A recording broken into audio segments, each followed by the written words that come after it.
Bueno, hasingo gean. Arratsaldeon danoi, mila esker, etortzatik eta ongi etorri. Nere izena Aider Goiburu da, eta, aurkeztuko etola modu oso laburren, gizarte psikologialaria naiz, berdintasun teknikaria, eta pedagogian doktorea. Eta, UEUko lantalde nago, goi ikastegian, zehazki, eta momentu hontan, gaur landuko dugun gaia honea ekarrita, hezkidetzatik pedagogia feministetara, Euskal Kurrikuluma iparrorratz gradu ondokoan, talde motorreko parte naiz, Ainhoa Latatukin, hemen dakaun Iratxe Retolazakin, eta Mila Amurriokin batean, bai? Orduan, gaur ingo dugu solastu egu solasaldi bat, eta solastu egu solasaldiak sortu zian UEUn 50. urte horrenean. Eta solastu egun helburua izan da UEUntzako ildo estrategikoak izan dian gai horiek jorratzea solasaldi moduan. Orduan, aipatueten bezala gaur pedagogia feministei buruz arituko gea eta erdigunen jarriko duguna da urtarrilen hasikoan gradu ondoko hau, bai? Orduan, hasi aurretik ohar txiki batzuk, hemen jute zaitela gauza. Alde batetik, aipatutakoa, mesedez entzule bezala sartu zeatenak audioa mututurik euki, ze bestela interferentziak egon daitezke, eta jakin baita ere txat publikoa dakazuela, orduan parte hartu nahi baldin bazue, galderan bat, iruzkinen bat, edo zer gauza, horri idatzi, eta solasaldia bukaeran, tartetxo bat utziko deu zuek idatzitakoa ekartzeko eta komentatzeko, bai? Eta gero beste kontutxoa eta saioa grabatu ingo deula. Orduan, grabatu ondoren hartuko da eta UEUko saretan zehar zabalduko da. Orduan, ikusgai egongo da beste zuentzako eta beste jende batentzako baita ere. Orduan, behin hau aipatuta, ongi etorri zuei ere, Asunta, Joseba, Iratxe, eta aurkeztuko zaituet. Iratxe Retolaza, bea Euskal Filologian lizentziatua da, literaturan espezializatua, euskal kulturaren transmisioan aditua, marko feministatik iteulan, eta gaina UEUn ibilbide luzia daka. Bai gradu ondokoetan, bai ikastaroetan, jardunaldietan, bigarren hezkuntzako masterren, kide bat da orain dela urte askotatik. Eta, aipatueten bezala, gradu ondoko hontan sortzaileetakoa da, talde motorreko kide da, eta irakasle izango da baita. Arratsaldeon, Iratxe. Arratsaldeon, Eider eta gainerako kideak. Beste aldetik dakagu Joseba Irukilarrosako kidea, eta bea talde fasilitatzailea eta formatzailea da, formazioz informatikaria, gizarte hezitzailea, eta beak beti aipatzu, herri mugimenduan aritua eta asko ikasia herri mugimenduetatik, bai gazte mugimendua, mugimendu feminista, LGTBI mugimendua eta beste hainbat mugimendu. Orain dela 4 urtetatik Irukilarrosan dabil lanen eta Irukilarrosatik lantzeue bai parekidetasunen gaia, LGTBI esku hartze politikak, gizonen despatriarkalizazioa eta gatazken bueltan edo talde gatazken bueltan dabiltza lanen. UEUn kolaboratzaile da baita, orain dela urte batzutatik jardunaldi desberdinetan aritua eta gradu ondoko honetan ere irakasle izango da. Arratsaldeon eta ongi etorri, Joseba. Arratsaldeon, eskerrik asko danoi eta entzutera etorri denei bai. Oso ondo. Eta Asunta, Asunta Ierdi, bea historian lizentziatua da, berdintasun teknikaria, lankidetzan eta hezkuntza eraldatzailean aritua, eta Sorgin-Lore elkarteko kidea da. Sorgin-Lore elkarteak sustatzen bai kultura parte hartzailea eta pedagogia feministak baita ere. Eta, beste guztien antzera baita UEUn aritua, jardunaldietan eta hainbat ikastaroetan parte hartutakoa, eta gradu ondoko honetan ere irakasle izango da. Orduan, aurkeztu dut, hemen bai inguru hau, eta hasteko kontatu nahi nun, kokatu nahi nun pixka nondik ateratzean gradu ondoko honen ideia, ez? Nik uste batetik, sortzeala ueukindako prozesu batetik, eta ueguntzako eskidetza bete izan da, bueno, zehar lerro bat, eta landudan gai bat, baina bai egia da, azken aldin, berdintasun plana landu du, berdintasun batzorde bat dago, orduan, berdintasun planen barruan, helburutako bat, berdintasuna sustatzea da modu aktibo baten, eta karo, ueuk dakan bide bat, formazio bidea da. Bestaldetik, hezkuntza legia dakau. Hezkuntza lege berri bat sortu da, eta hezkidetza aipatzeu edo proposatzeu zehar lerro moduan hezkuntza etapa desberdinetarako. Eta gero azkenik baita, gaude, nik aipatuko nuke gizarte mailan krisialdi baten gaudela, hezkidetzai dagokionez. Eta hau aipatzeten esan nahi detena da, hezkidetza lantzen bagoazela ja urtetxo batzuk, eta, hemen gauden maikideok hau ere komentatu da horretik, ez? Eta ibilbide polita egin dugu, eta ibilbide honetan nik uste gauza asko lortu diala, baina baita ere aldi beren bizitzen nahigia edo jasotzen nahigia baita hezkuntza komunitate osotik, erresistentzia batzuk, ez? Edo esate iguena da, batez ere mutil gaztien aldetik, mutil gazte batzuen aldetik, badaola jarrera eskor bat, lanketa bat proposatzean. Bereziki, datoztinen martxoak 8, azaroko 25, olako egunak gerturatzeianen, daola erreakzio bat, jarrera bat, eskorra dana eta oztopatzeuna eta boikoteatzeuna pixkat lan hau. Orduan, nahi nun pixkat, azteko testu ingurua hau aztertu edo ikusi baita ere zuek nola ikuste zuen gai hau, ez? Ikuste zuen, partekatze zuen ikustegi hau, krisialdi honena, jarrera hauena, edo beste era batera ikuste zuen, eta bereziki Asunta eta Josuak zuek gaztiekin esku hartzen zuzenen zaudetela, aber zuek ze jasotze zuen, baita hezkuntza komunitate osokitik eta bereziki gaztien aldetik. Ez dakite, Asunta, zuek zaudetela hor hezkuntza ez arautuan, gazte pila batekin lantzen, zer da jasotze zuen zuek? Bueno, nik esango nuke hasteko orain resistentzia gehiago nabaritzen diela, leheno agian resistentzia horiek ezien beharrezkoa ze nagusia zan postura hegemoniko bat, ez? Orduan, aitortu behar dugu aurrera pausoak eman diela. Eta krisian gaude, baina, aurrera pausoak egon dielako, eta hor estatusko hortan, poterezekatenak, resistentzia beharra somatu dute. Orduan, pixkat, oraingoa ikusten dugu, baina historikoki ikusi behar dugu nola garatuan eta zeratik orain horrengo resistentziak, ez? Eta gero gaztei begira esango nuke hezkuntzan jasotzen duten, berdintasuna jasotzen duten moduan da goitik bera dala. Eta politikoki zuzena dana. Eta helduok beraie esaten nola izan behar dian. Erabat deskonektatua beren kezka eta beharrekin eta errealitatekin. Gaina nolabait gure tabuak pasatzen dizkiegu, eta, bai daude resistentzia horiek, baina ere ulertzekoa da daudelako beren bizitza zikloan batean nun iraultzan daude, eta esploratzen, esperimentatzen, eta apurtzen, Orduan, politiko zuzena dana jasotzen dutenean, askotan, lehenengo da, horrekin apurtzea eta identitate bilatzea, eta identitate bilatze hortan, taldean bilatzeu eta hor dauden referente, fundamentalismok oso ondo daude antolatuta, eta diskurtso bat inguratzen ditu, eta indarra askokin.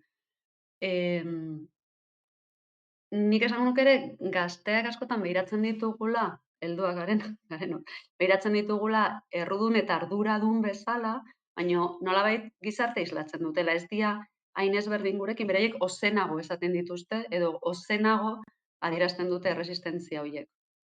Orduan, bai daude resistentzi, baina kokatu behar dugu beren adinan, beren identitate bilaketa hortan, fundamentalismoen gorakada hortan aurrera pausoak ere egon dielako, eta ez diala beraiek bereziki askoz okerro gizartea. Baina ez, azkenean berdintasuna espejismoa dago, eta, hor gaude denok, esango nuke. Bai, ni zurekin erabat ados, eta gaina oso interesgarria iruditu zait baita heldukerian ikuspegi hau ekartzea baita ere, ez? Azkenian dela helduok ekartzen duen zerbait gaztien arazoa izango balitzen zela, gure buruai behiratu berren, ez? Ez dakit, Joseba, zuk nola ikusten zu? Bai, guztau jatazko entzutea zuk esan duzuna, heldukerian asunto hori, ze bai da gai bat landuko duguna bai garranduko hontan, eta asko gabiltzen ikusten du bai, bai, nola goia zen gaztiei esaten zelan zer da ondo zer gaizki, ez? Eta bai, zer nuke inkluso batzutan kulpable egite ditugu gauza askona bai, ez? Eta bai, resistentzian kasuan, bai, guke, ikusi, Irukil Arroxatik, ondela urte pare bat, negerunen inguruan pixkat gehiago harakatu, eta ziginan kontaktatzen, bueno, pues, honetan aritzen garen eragile diferentiekin, ez? Sorgi Lore egon zan bere momentuan, Eider Bezu egon zinean, beste eragile asko kooperatiba elkarte ezberdinak ibiltzen dienak gaztiekin lanean, bai eskidetzatik, edo feminismotik edo, eta baita sexu hezkuntzatik bai, eta jaso genuen nahiz izan, baietz, mundu guztia zegoela, de hostia, hemen reakzioa dago, ez? Orduen egin genuen prozesu txiki bat ikusteko non dauden zerrariak gertatzen da zergatik, ez? Eta bai, nik guztiz adoz asuntazuk esaten zauenakin, onarte heldu gara lan handia egindalako, eta hori como aitortu behar da, orain arte, eskidetza, eskidetzak ekarri dau, ez? Feminismotik datorren proposamen pedagogiko moduan, neskak hartzea bere tokia, eta geruta gehiago, ez? Hartzea bere tokia, eta horrek nolabait kokat, ez? Mugitzen du beste partea. Hau da, mutilen partea, edo boterean daudenen, edo, bueno, bai, ez? Parte hori, orduan, hor deserosotasun bat sortu da, eta agian, orain arte, ez du dezaten ez denek egin, baina agian ez gara inbeste fijatu deserosotasun horrek horreri ez diogu heldu agian, eta orduan gertatzen nahi dena deserosotasun horrek guk esaten dugu normalean bi bide dauzkala, ez? Bat, erreakzioan sartzen da, eta erreakzioa dabil oso ondo kapitalizatzen, gehien bat ultra eskuina, eta hainbat youtuber, eta ez, matxosfera hori, eta guzti hori, eta beste bide bada eraldaketaena. Hau da, norberaren burua zalantza jartzea, eta, bueno, kontzientzia hartzea, zer suposatzen duen gizon izateak eta mutil izateak mundu honetan, eta zelan nahi dugu harremandu horrekin munduarekin, ez? Eta, pues, agian horreri behatu behar diogu, kasu egin behar diogu deserosotasun horri, ez? Nik beti jartzen dut adibidea da, niri balio didana bentsat, ez? Ume txikiei esaten diegu jostailuak elkarbanatu behar direla, ez? Eta, bueno, balore bat moduan jartzen dugu, elkarbanatzea, eta, bai. Eta normalean, inklusio, agian, kentzen diogu eta ematen diogu, ez? Konpartitu behar duzu. Eta gelditzen da ume txiki hori, azarre, edo, derrepente sortzen zaio, emozio bat ez duela ulertzen zergatik. Eta horreri egiten diogu kasu, eta nolabait zaintzen dugu hori, ez? Eta bezarkatzen dugu, edo zaiatzen gara saltzen, eta abar.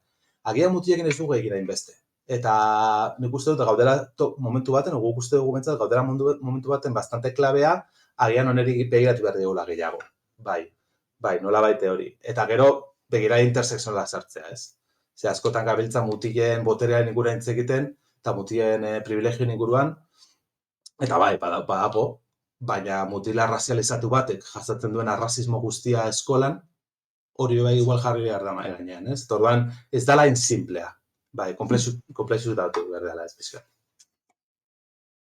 Eskerrik asko, Joseba. Bai, nahi asko gustatu zen nola ekarri zu konplexutasunan gaia, aipatu zu gaina eraldaketak erako aukera, oso garrantzitsua iruditzen zait ze batzutan krisialdietan gaudenen, baita ere ez ditugu krisialdik ulertzen aukera moduan, baizik eta hori, egoera gogor edo zail edo ikuspegi oso negatibo batetik eta nahi oso azpimarragarria iruditzen zait, hori ez, aipatzea jaia krisialdi baten aurren gaude, baina justu horrek esate diguna da aldaketarako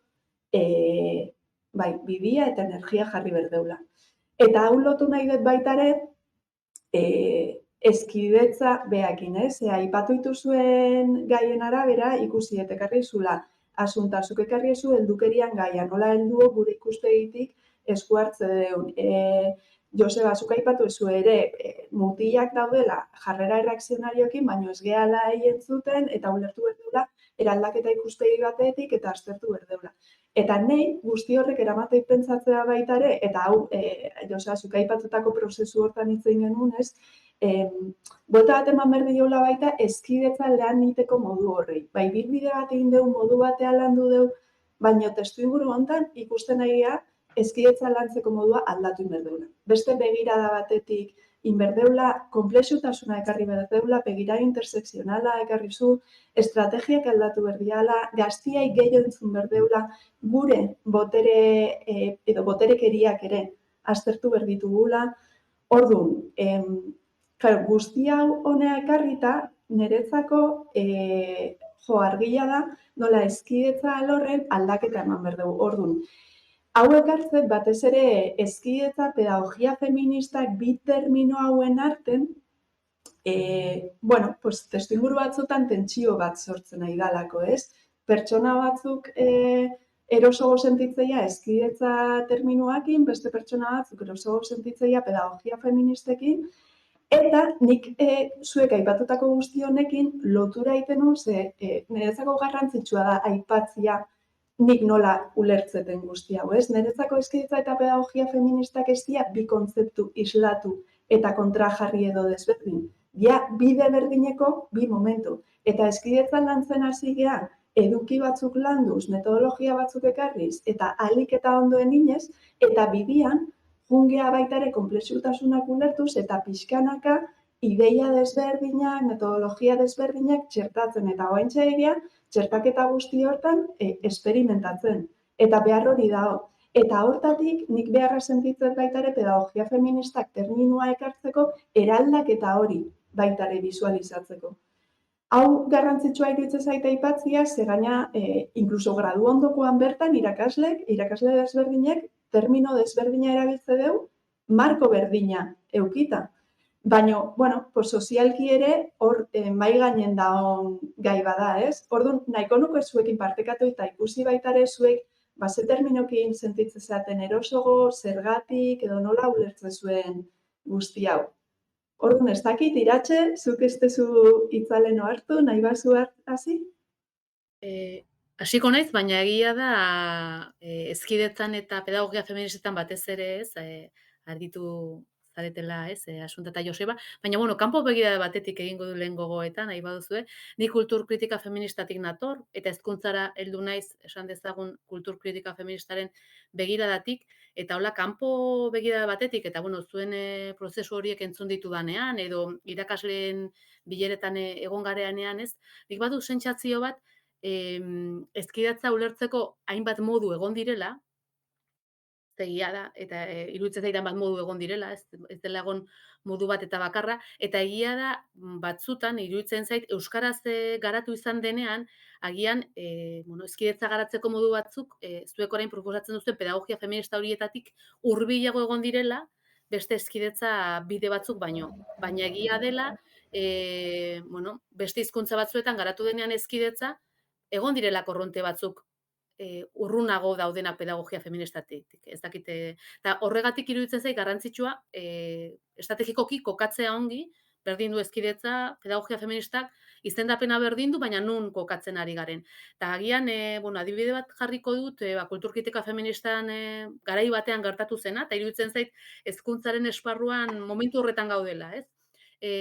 Gertatu zen, eta ikerketa feministetan orokorrean, ez? Genero ikuspegia edo ikerketa feminista deitu. Ez?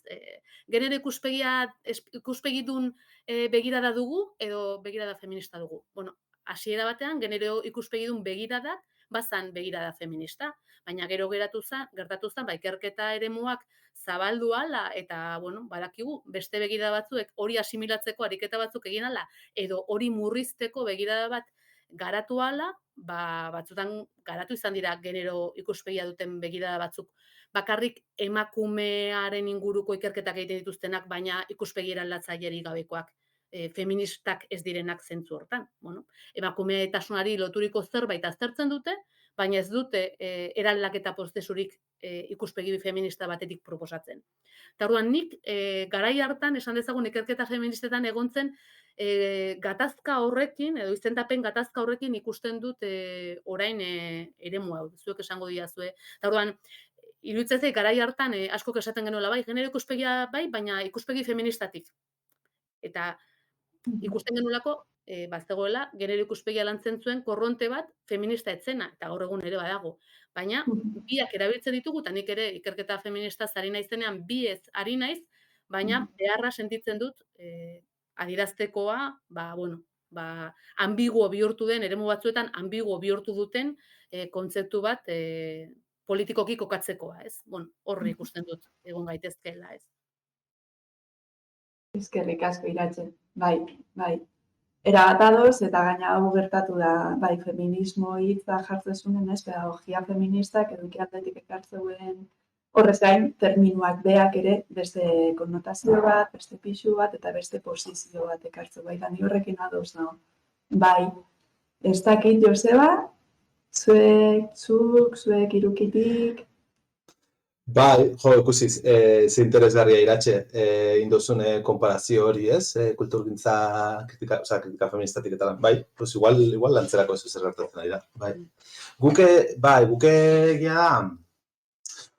da, guk azken aldien gabiltza egiten lan hezkidetza diagnostiko ezberdinak ikastetxetan, eta guk hor bai egiten dugu, bueno, posizionatzen gara, edo bai esaten dugu hezkidetzatik pedagogia feministetarantz pasatzearen ideia hori edo. Bai, pizkate, referentziatzen dugu bai Nagor Iturriotz, honen inguruan idatzi zuelako bai artikulu interesgarri bat bai bere momentuan ez dakit pikaran izan zen edo. Eta horreri egiten dugu referentzia, eta bai, ikusten dugulako, guk zelan ulertzen dugun behintzat hezkidetza, zelan ulertzen dugun gu beti saiatu izan gara praktikak hezkidetzaileak beti bustitzen parte estruktural guzti horretan ematen diren zapalkuntza guzti tokia ematen, eta baina egia bai formatu izan garenean eta hezkidetzaren inguruan aritu izan garenean gehien bat hitz egin dugula genero perspektiba sartzeaz, bai kulturaniztasunare komentatu izan da, sexualitatea, baina uste dugu beste hainbat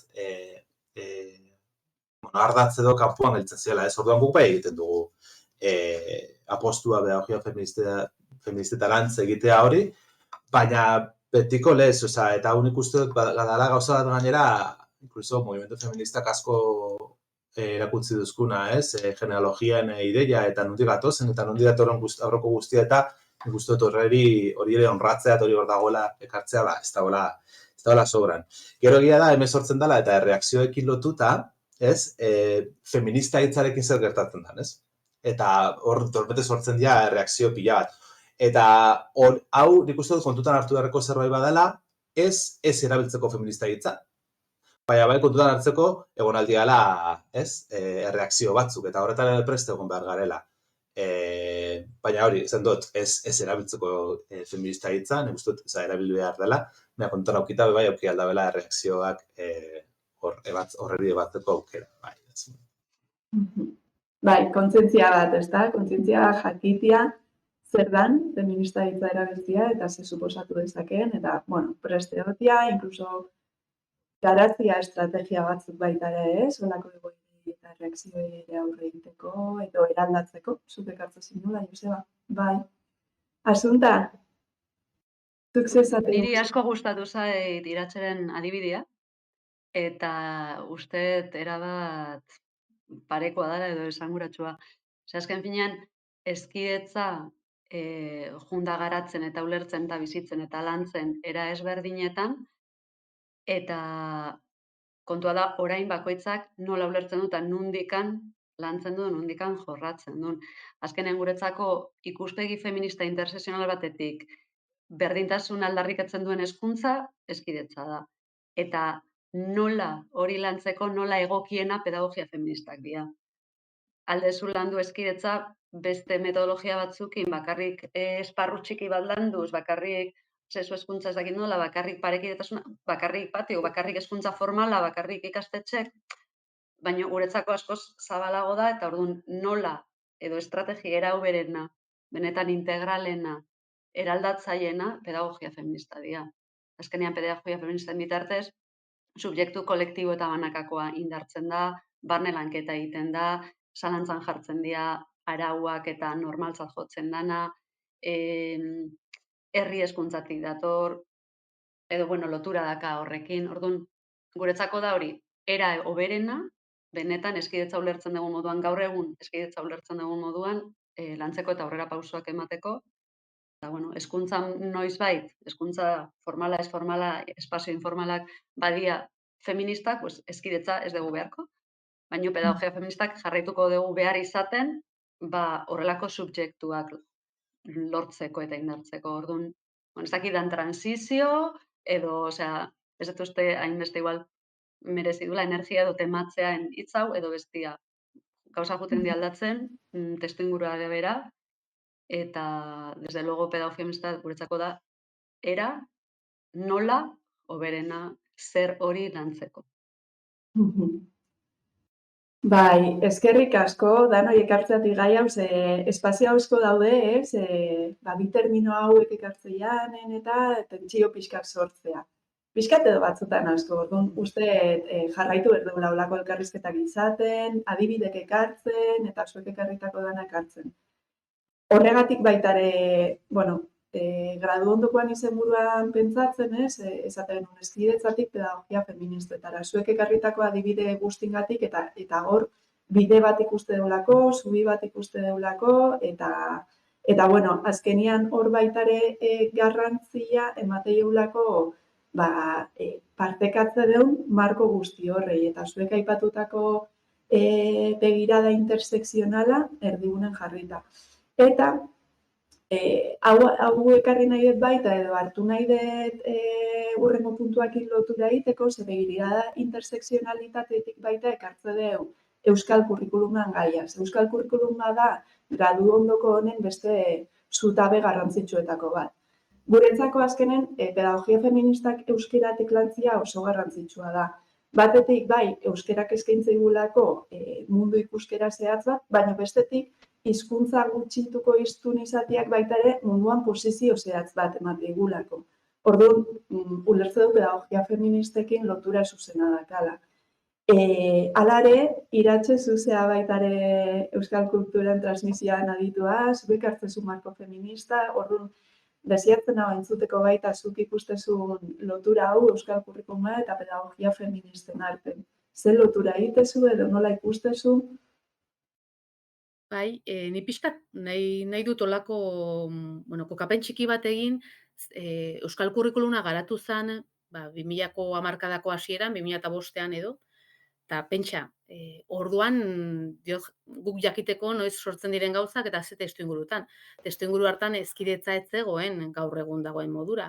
Baina ez bakarrik hezkidetza ez zegoen egituratuta gaur egun dagoen moduan, ikerketa feminista guztiak, euskal kulturari begirakoak, euskal pentsamenduari begirakoak, tabar, azkenean, asuntak esan duen bezala, gauzak gertatu dira, eta gauzak eraldatu dira, eta status quoa balin badago urduri da ere, pentsamendu markoak aldatzeko edo behintzat pitzatzeko gai izan garelako, ez, guztion artean. Pitzatze horiek gertatu dira azkeneko 15 urteotan. Bai, orduan, pentsatu behar dugu euskal kurrikulunaren lehen adostasun bat, eragile askoren artean lortu zen lehen adostasun bat, lortu zela gure marko hauek eta pitzatze hauek gertatu aurretik.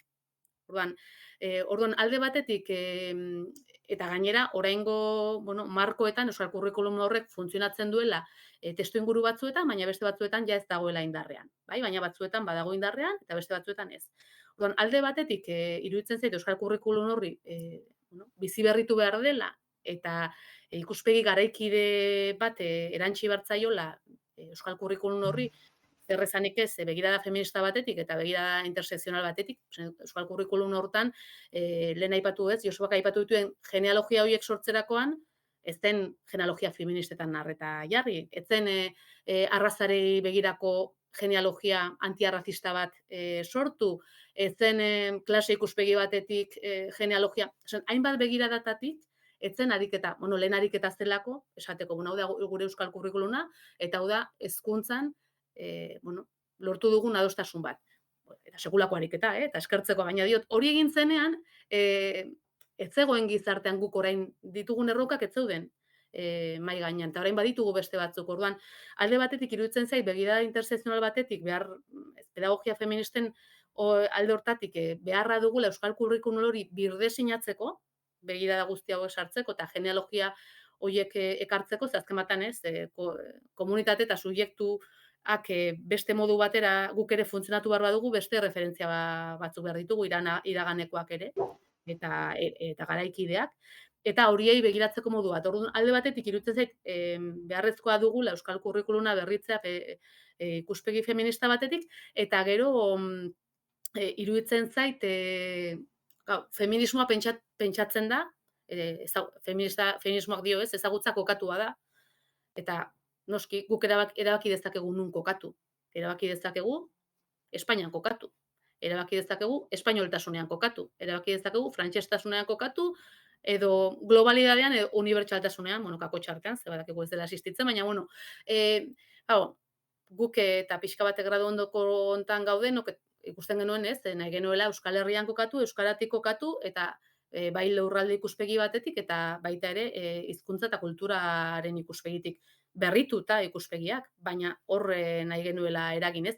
Eta, klaro, ezagutza kokatua hori baldin bada, ikusten genuen zeudela hainbat sare ezagutza kokatu hortatik, bai Euskal Herrian, Euskal Kulturan, Euskal Pentsamenduan, Euskal Hezkuntzan, ari zena ekarpenak egiten feminismotik eta begirada intersekzional hortatik, baina bakoitza ari zela bere eremuan, ez? Batzuk hezkuntzan, beste batzuk kulturan, beste batzuk pentsamenduan, eta hain zuzen, iruditzen zitzaigun hezkuntza proiektu bat izan zitekeela guzti horiek artikulatzeko modu bat, irakaslei ere eta irakasleekin ere pentsatzeko hezkuntzara heltzeko modu berriak, pentsamendu, eraldaketarako pentsamendu garaikideago batetik. Eta, pixkat, nik uste gure, euskal kurrikulunaren begirada hori ere, pedagogia feministekin gurutzatzeko premia hortik ere bazetorrela.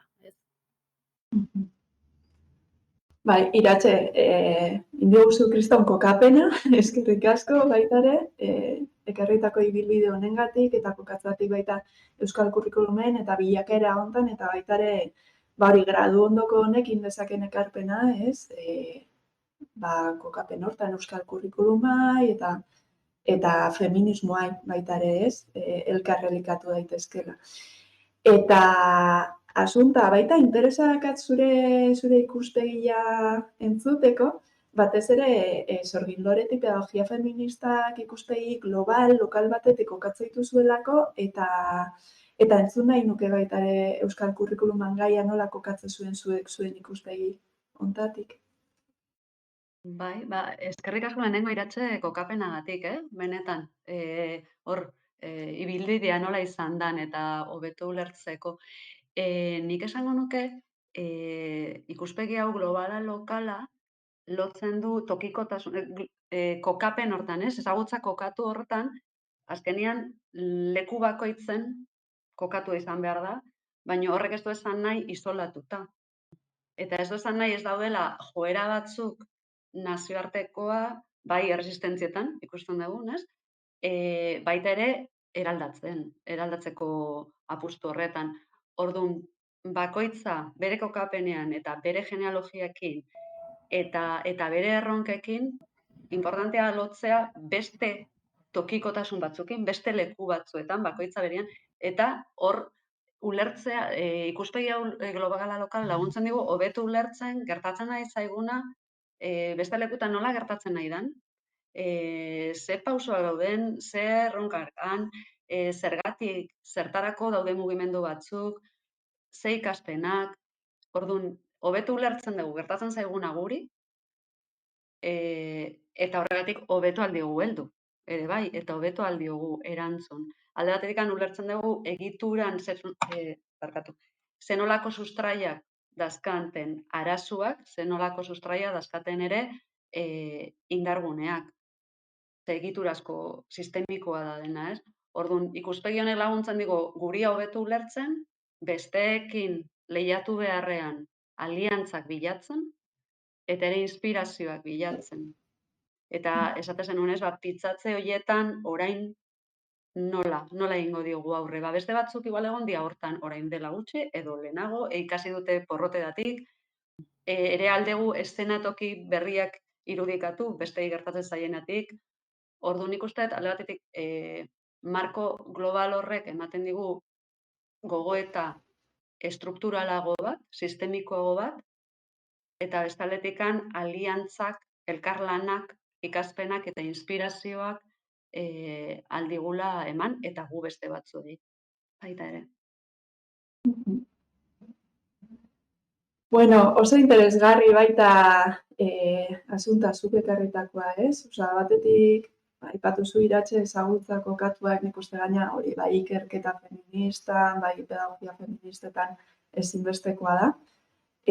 Bai, ulertzeko baita ere eta ez hegemonia bihurtzeko ezagutza zehatz bat, ez?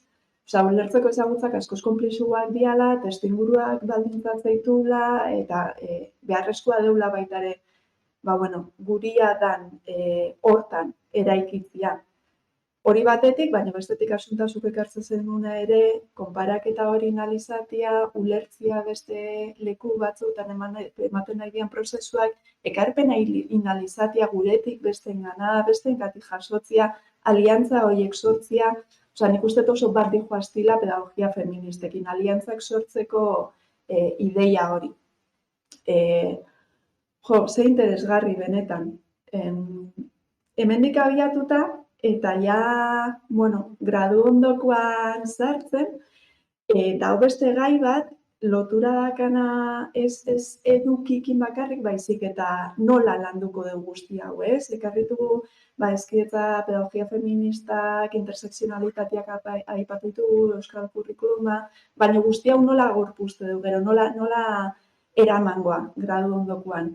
Orduan, gradu ondokoan proposamena da alde batetik formazio online bat izatea, baina baita ere aurrez aurreko saioekin.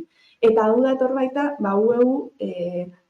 UEUk eredu bat sortu dulako eta gaina ibilbide luze bat daka, nun proban jarri duen, esperimentatu duen eta hobetu duen eredu hau, eta gradu ondoko hontan gaina pedagogia feministekin uztartze deu, eta ikustegi hau eraman nahi deu hori bi ereduetara, bai online eredura, baina baita ere aurrez aurreko saio horietara. Orduan, hemen bildu gehan hauek dakau danetik. Ni ongo naiz online saioetan, zuen gozea aurrez aurrekoan, Joseba zu ere online, Iratxe bi ereduetan egon gozea, orduan, nola eramango dituzue pedagogia feministako? Nola izate pentsatzen eramatia pedagogia feministak eredu horretara? Joseba, hasiko zehazu onlineekin? Bai, bueno, egisa da, niretzako nahiko erronka dela, internet bidezko, harreman horretan planteatzea guretzako, pedagogia feministak nondik famiko ziren edo, ez? Osea, nahi dut esan, guke edo nire modua bai izango da esperientziari ematea garrantzia. Hau da, niri tokatzen zaidan gaia edo da harremanak. Ze harreman sare ematen dira hezkuntza testuinguruan, ez? Horretara dedikatzen naiz, harremanetara dedikatzen naiz, eta gehien bat taldean ematen dien dinamika ezberdinetara, eta bote harremanetara, eta abar, ez? Orduan, nire partea bintzat, zaiatuko gara bintzat, Irukil Arrotxatik zaiatzen garen, edo gero eta gehiago zaiatzen ari garen modu horretan, ez? Hau da, esperientzia kokatzea. Hau da, nolabait, norberak bere biografian aukira bene, ez? Eta daukan esperientzia horretan, eta profesionalki arituzkero irakasleen moduan bebai, edo ezitzaien moduan bebai, horren aldienak, ez? Horren muten dien esperientzia horiek. Nolabait, esperientzia horretan kontzientzia jarri, eta kontzientzia horretatik gusta ataratzea, ez? Eta gusta hori da, gero, nolabait, baliagoko diguna bai, aurrerago estrategia parekideago batzuk edo martxan jartzera. Nik, bai, saiatzen naiz talde fasilitaziotik eta prozesuetara orientatutako psikologian markotik egiten lan guzti hau.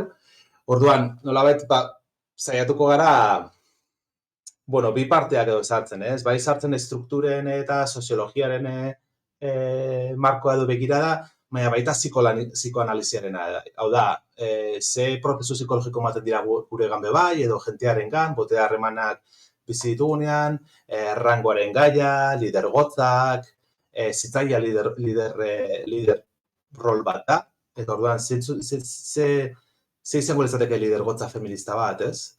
Nola bizi dugu lidergotzaren gaia, bueno, bai, apur bat horrek izango dira gure moduak. Zeratuko gara, bueno, begiratzen norberaren esperientziari, eta esperientzia horren hausnarketatik ataratzea gusta bat, eta bai, eta hortik ataratzea gusta hori. Bai, gaina, ekarri esuna pentsatzen nahi nintzen justu hain, ez? Nola hasieran, solasaldi honen hasieran aipatu dugu eta asunta bereziki zuk ekarri zuen dukerian ikuspegi hori, eta nola horrek ere eramate gaitun gure buruan behiratzea, ez? Nondik harremantzea, non kokatzea, ze posizioetan, eta hori da landuko zuna, Joseba. Ze ondo. Asunta, nola kokatuko dituzu pedagogia feministak aurrez aurreko saioetan? Bueno, nik esango nuke gu asko erosoago gabiltzala aurrez aurrekoan, eta hortan errazago dakagu Joseba baino online horrelako gaiak lantzea baino. Azkenean gure gaia tokikotasuna da, herri eskidetzaileak, orduan Josebak esan duen bezala esperientziatetik abiatu behar gea. Eta hausnartzeko zera herri eskidetzaile bat, zeri deitzen diogu hori, nola islatzen da herrian, plazan, erasabalago batean eskidetza, iruditeriak, narratibak, jarrerak, erasoi aurre egitean, nola egiten da komunitatea, zera komunitatea, orduan hor, ekarriko ditugu adibideak, esperientziak hasteko. Gero, noski, pedagogia feministetan, partaideren edo partartzaileen bizipenetatik eta ezagutzetatik abiatu behar gea, hoiei balio eman behar diogu. Azkenean, ezagutza kokatua lehen esaten genuna, ezagutza kokatua herriena eta pertsonena. Ze bakoitza, puzle bagea eta motxila dazkagu, eta gure harremantzeko gaitasun guztiak, eta orduan pertsonen bizipenei eta ezagutzei balio ematea eta horrekin jokatzea. Eta gero saietuko gea, oraindik ez dakagu pentsatuta, baino nola ez gure kanala edo gauza hauekin konektatzeko ere izatea bakarrik hitza eta idatzia. Askotan gure kulturan, mendebaldean asko diskurso, agian diskurso beste era batean aldia egin, beste kode batzukin, edo marrazkekin, edo gorputzekin, edo ipuinekin, edo hitzak baino beste era batean, orduan ez dakago hainbeste denbora, eta ez dugu. Baina, horrekin ere jokatzeaz, azkenean beste plano batian, beste leku batetik egiten dago goeta, eta uste importantea dela pedagogia feministetan beste kode horietan edo beste kanal horietan aritzea. Eta baita ere partaidetza ikuspegitik ez ekartzea partaidetza bat inposatua eta extraktibista izatea, partaidetza esanguratsua eta nahi duen momentuan, nahi duen bezala parte izatea. Horrela esango nuke. Bai, eta hau da pedagogia feminista gorpuzteko modua, ez da? Osea, pentsatzen nahi nintzen zuri entzun da baita, pedagogia feministak ezin ditugu transmititu eduki bezala modu teoriko eta kognitibo baten arrazionalki diskurtso bat bezala transmititze baldin badeu, ezin deu barneratu, ezin deu gorpuzteko behar hori dakago, ez? Gorputzetatik, esperientzietatik Josebak ekarri duen bezala, bizipen pertsonaletatik, benetan barneratu alizateko eta transmititu alizateko. Iratxe, ez dakitzuk nola pentsatu dezu, ze gaina zu bi ereduetan egongo zea eta oso interesgarria da baita. Bai, bi eredutan egongo naiz eta talde berarekin orduan, ez? Jarraipen moduko bat izango da. Nik kurrikulumaren modulan arituko naiz gehiago, kurrikulumaren bai azterketa kritikoan, begirada intersekzional hortatik, baita ere, sorkuntzarako, ez? Materialak eta lantzeko, sorkuntzarako baliabideak eta tresnak aurkeztuz. Ni batez ere nintzen pentsatzen, da nik uste dut pedagogia feministak buruan ditugun guztiok egiten dugun lehenengo ariketa, eta hori da nik hemen nintzen pentsatzen lehen ariketa izango dela pentsatzea olako testu inguru batean ze botere daude jokoan. Botere horiek ere esplizitu egiteko, ez? Ze gauza bada, gizarte mailan zer aldatu nahi dugun, baina, olako gune batean azkenean boterea, gidatzen dunak badu botere bat. Osea, lehenengo ariketa ez, pentsatzuz badela botereak esplizitatzea. Botere horiek, nolabait esplizitatzea, eta, bada botere bat, kasu hortan adibidez, online hortan, botere handiagoa izango du euskaraz idazteko erraztasuna dunak, adibidez. Botera askoz handiago izango du euskara eta literatura ikasgaiko jakintza alorrekoa dena, botera handiagoa izango du irakasle denak, irakasle gai denak baino, gero, osartzen da gero, generoa, adina, arraza eta bestelakoak, ez? Baina diot gero, espazio espezifiko batzuetan eta irakaskuntzan ari garenean egin behar dugun lehenengo ariketa da, gizarte mailan badaude botere ardatzak eta badaude zapalkuntza ardatzak, baina gero, lanean ari garen komunitate jakin hortan, lanean ari garen lekuaren arabera beste botere batzuk. Adibidez, oso mugimendu feministan izugarri jantzia dagoena, agian ni baino askoz jantziago denak, hasi berri denak baino, tresna gehiago izango ditu eremu hortan ere, ez? Eta iruditzen niretzako lehenengo ariketa, hainbat bai online eta bai aurrez aurre lan egiteko aukera izango dudanez, bada gauza hauen inguruan espliziteko lantzea, ez? Iruditzen zait askotan gaztekin ere lan egiten dugunean, gizarteko botere markoa ez ari garela gelan, eta gelan botere markoak beste batzuk dira. Eta bietaz hitz egin behar da, azken batan gizartea aldatu nahi dugu, eta jakinarazi behar diegu, nik orain dudan boterea gela hontan da hainbestekoa, baina hemendik kanpo da bestelakoa, ez? Baina diot, iruditzen zait oso, tokian tokiko botere hori ere hitz egitea, badela ikaskuntza bat, eta nik hasi nahi dut horrekin, besteak beste adibidez kulturaz arituko garenez, ez delako gauza bera biologiako batek hor izan dezaken lekua, baina oso interesgarria da, asuntak esan duen bezala, ezagutza kokatu bat izango duela besteok ez duguna, eta besteoi geure ikuspegiak eraldatzeko gaitasun bat izango du, eta, literaturako irakasle denak, kulturan beste kokapen bat izango du, baina mugatua dena ere, ez du lako bestearen begirada, ez? Orduan pixkat, horiek esplizitu egitea ere izango da asmoa. Eta badan ere kezka bat, eta ez dakit nola egingo dudan, baina badut kezka bat, eta uste dut irakaskuntzan momentu hontan erronka handi bat dugula, Euskal Kurrikulumean ere hitz egiten zen, parte hartzeaz, hitz egiten zen, taldeka lan egiteaz, hitz egiten zen, proiektuez, eta bar, eta oraingo kurrikulumetan ere, baina askotan talde lanak eskatzen dizkiegu, eta nik ere hori egingo dut, talde lanak eskatzen dizkiegu, harremanen inguruan gutxi hitz egin gabe. Eta askotan talde lana, uste dugu talde lana eskatzeagatik lankidetza sustatzen ari garela, eta agian ari garena da sustatzen, batzuk bizkarroi izateko beraien jarrera areago lantzea, eta beste batzuk beti karrotik, karroa eramateko bere jarrera hori are eta gehiago garatzea, ez? Orduan badut kezka bat online, eta beti dut, talde lanak nola eskatu eta aldi berean nola landu norberaren jarrera hori, ze oso eskuzabaldenak ikasi behar du atzera egiten, ze hori ere ikaskuntza bada, ez? Normalean lehena dena lanak hartzen ikasi behar du, eta hor badago genero ikuspegia gainera, ez? Hor badaude gainera joera batzuk eremuen arabera, eta besteak ikasi behar du ere, ardura batzuk hartzen, ez? Orduan, hori ere bada iruditzen zait pedagogia feministetan eta online ereduan asko pentsatzeko duguna. Iratxe, kriston erronka ekarri zu.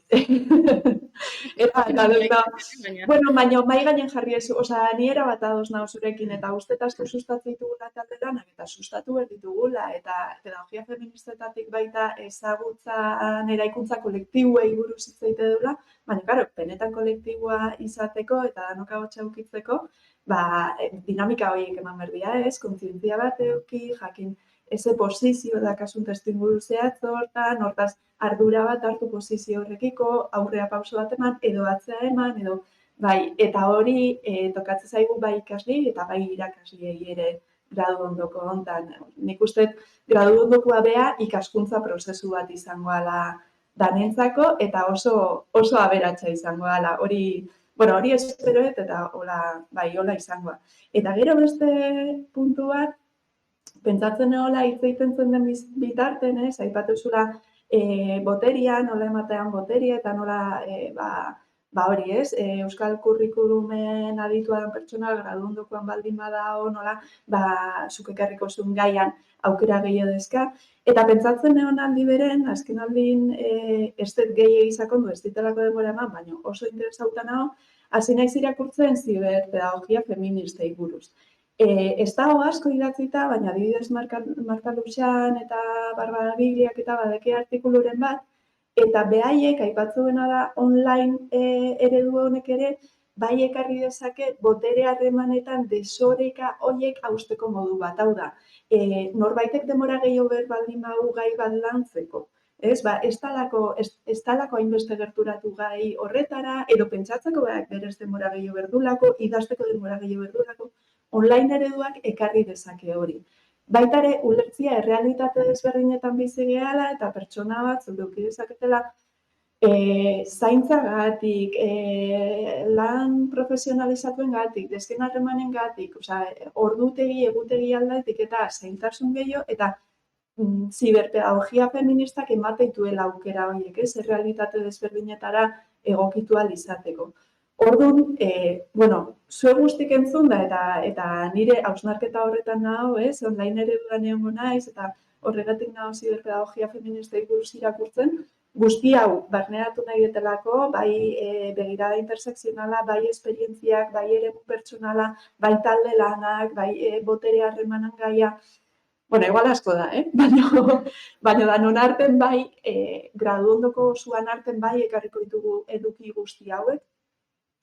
Pentsatu berdeu, ariketa hauin berdeu online eremu honetara nola ekarri. Eta nik uste eta aukera oso polita dela, eraikuntza bat dalako bere hortan. Hemen sortzen nahi nahi eraikuntza bat dalako bere hortan.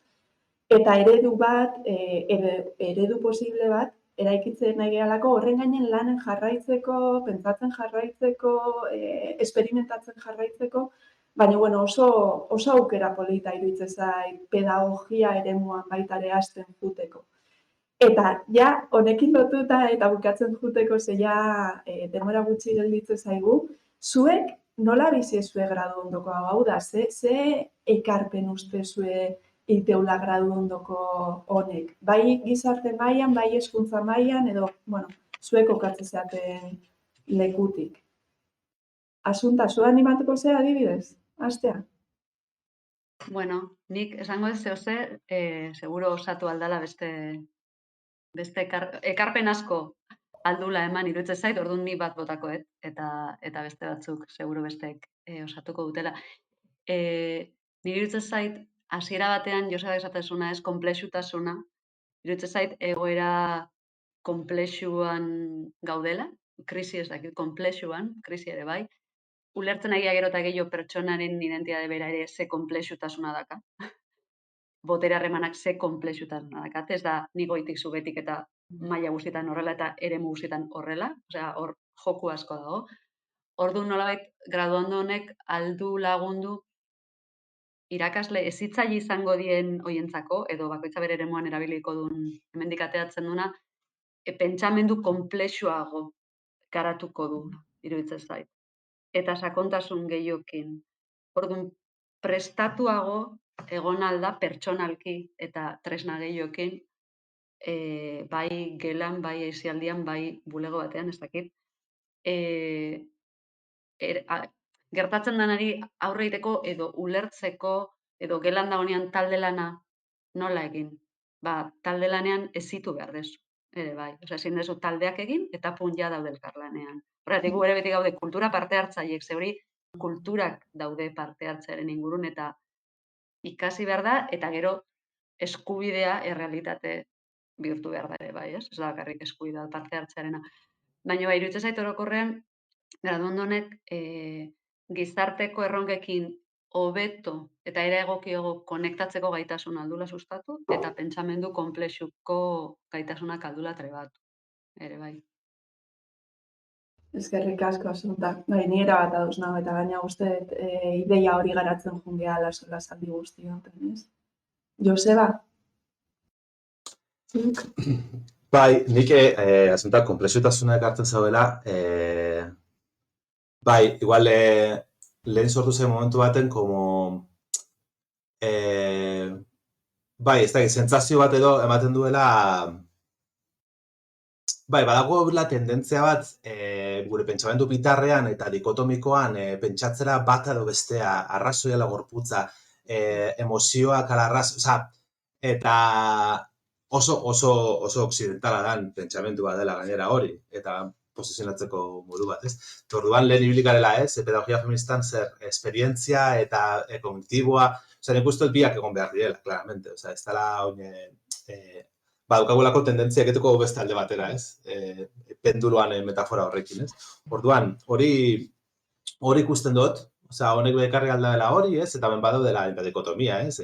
Internet bidez edo aurrez aurre.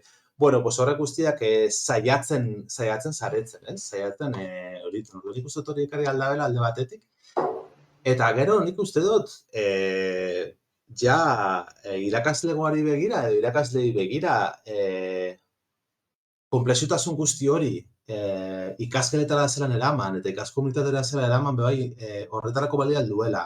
Ze guk behintzat ikusten dugunean askotan klaustrotan orokorrean ze ezagutza dagoen bueno, pixkat guzti honen inguruan, ez, eskidetzen inguruan, pedagogia feministen inguruan, irutzen zaigu nahiko behar dagoela.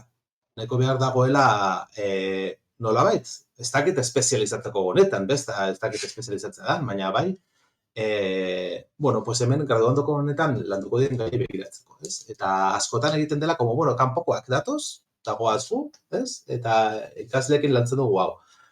Uste dut ez garela gu izan behar, edo kanpoeragileak, beste kanpoeragileak egotea ondo dagoela, baina nik uste irakaslegoari emuten diola honek, graduandoko honek eman aldiola parte hori. Bai. Bai.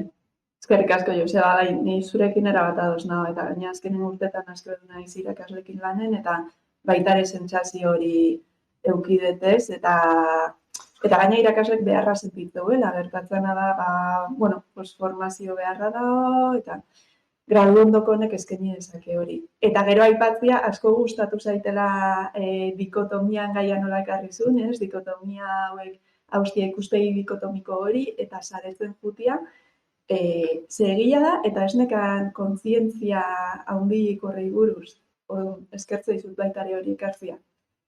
Eta idatxe, zuk ze ekarpen ustezuk egin dezakela graduondokoak? Dut oso ongi aipatu dituztela hola ekarpen bueno, nagusiak. Beste bat aipatuko nuke oso kokatuta dagoela bigarren hezkuntza, bueno, nerabezaroan, bigarren hezkuntza egongo da kokatuta bigarren hezkuntza batxilergoa lanbidezik eta, bueno, adin tarte batean. Eta iruditzen zait, bueno, formaziorako guneak egon direla, baina batzutan beharra ere irakasleek badutela, aipatu duten moduan, baina, claro, egotea formazio bat adin tarte batean lan egiten duten irakasleentzat, propio adin hortan aritzen direnentzat, iruditzen zait, bueno, horrek ere kokatuago egiten duela, bueno, ikaskuntza prozesua, eta irakaskuntza prozesua ere, guk erraxago egingo dugu lan jakinda irakasle guzti horiek ari direla nerabeekin lanean, edo etorkizunean egingo dutela lan nerabeekin, azken batean, bueno, adin bakoitzak ditu gai hauen aldetik bere ezaugarriak, orduan alde batetik iruditzen zait kokatu egoteak emango duela formazio konplexutasun hori garatzeko, bueno, foku jakin bat eta horrek lagunduko digu. Eta bestetik iruditzen zait, lehen aipatu dudana, bagabiltzala hainbat eremutan gai hauen inguruan lanean kolektiboak eta jendea eta bar, eta iruditzen zait, bueno, irakasleok ere egingo dugula ariketa bat elkarrekin bueno, ezagutzak eta esperientziak eraikitzekoak eta horrek ere sortuko duela pixkanaka bueno, bai materialak, bai baliabideak, bai gogoetak denontzat, irakasleontzat eta ikasleontzat ikasteko bide emango digunak, ez da, elkarrekin ikuste dut, azken batean ikasleak ere guretzat oso irakasle izango dira. Irakasle izango dira, irakasle direnlako, eta izango direlako, baina, bueno, irakasle profila duen jende baduelako, ez hitzaia izango delako, orain badelako edo etorkizunean izango delako, eta guri ere, gauden eremutik, gutako bakoitzari irakatsiko digutelako zein den haien errealitatea, ze behar duten, nola desplazatu behar garen, nola sortu behar ditugun haientzako, edo nola lagundu, edo batzuk bagabiltzalako ikastetxetan, beste batzuk aholkularitzetan, lagunduko digu ere elkarrekin hezkuntzan ditugun erronkei modu feminismotik eta pedagogia feministetatik, ez modu kolektiboago eta beraz eraginkorrago batean erantzuten. Bai, eskerrik asko Iratxe, eske gaina, hori ez, ni prozesu guzti hontan ere irakasle izango naiz, baina dagoeneko ikasle sentitzen naiz. Prozesua bera, irakuntza prozesua bera, ikaskuntza dalako, ez? Orduan oso interesgarri. 7:02 dira, orduan bete dugu ordu betian, egen nion tartetxo bat eman txat publikoai, uste momentuz ez dago ezer, orduan ez baldin badago ezer hola azkar baten, bukaera emango jo honei, solasaldi honei, hemen utziko dugu, bai. Orduan, mila esker, danoi, bai etorri zeatenak guentzutea, parte hartzea, ikastea, bai zue hirurei, Iratxe, Asunta, Joseba, plazer bat, beti bezala, zuekin partekatzea espazio eta zuekin partekatzea gradu ondokoan prozesu guztia. Honekin itxiko dugu, gaur arratzaldia, eskerrik asko danoi, eta gradu ondokoan ikusiko gara berriro. Ondo izan. Eskerrik asko. Ondo izan, bai. Eskerrik asko, agur. Eskerrik asko. Agur. Arte bai.